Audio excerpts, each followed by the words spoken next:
Welcome to KX News on the Go.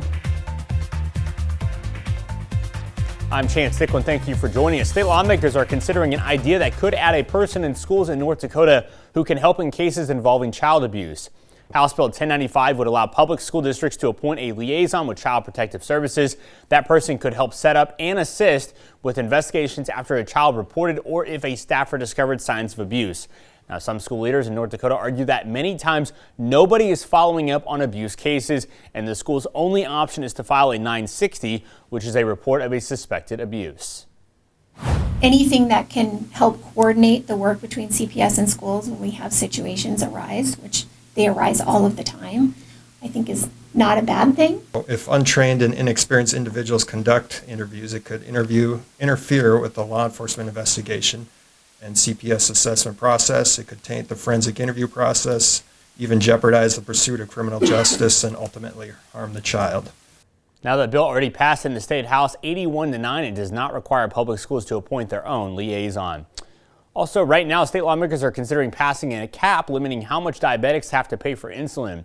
House Bill 1114 would put a $25 cap on the price of insulin for people on the state's PERS or PERS plan and people who get insurance from the large employer health insurance market. Now, if approved, the cap would be monthly and allow diabetics to buy supplies they need cheaper. People testifying in favor of the bill argue that insulin costs less than $10 to produce, but they say greed in the marketplace is driving up the forcing some people to pay hundreds of dollars for something they cannot live without.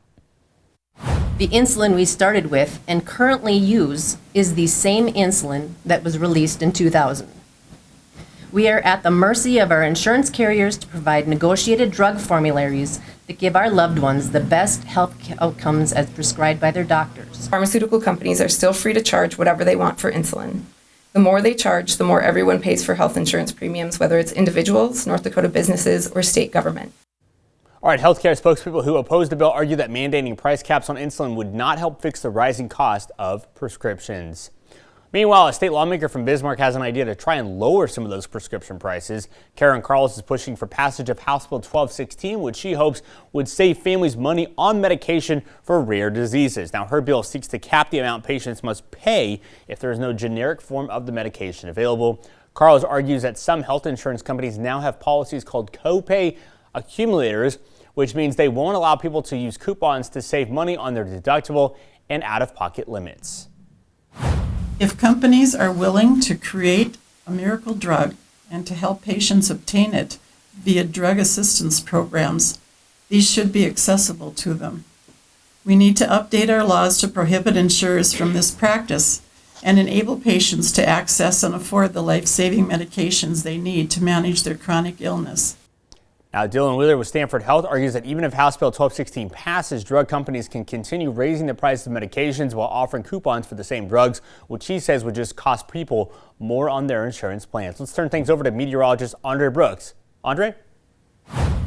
Well, thank you so much, Chance. In looking here in the capital city, we are starting our temperatures out at 20 degrees and the winds are out of the south-southwest at 8 miles per hour, making those wind chills be at 10 degrees. So there's a little bit of that Arctic air bite, if you will. And as far as in the Magic City, we are seeing those temperatures in the teens and the winds are out of the east-southeast at 8 miles per hour with our wind chill at 4 degrees. Now, we are currently seeing those clouds continuing to push on in, and this is just going to continue to be the overall trend throughout the rest of the day today, so really don't expect too much of any sort of substantial sunshine, if you will. Now, as we head over into our current temperatures, our temperatures right now are mainly in the teens, exception here in Bismarck where it's 20 degrees, and we have 21 degrees there in Bowman, along there in Wolf Point, and it is rather chilly there in Turtle Mountain at 5 degrees.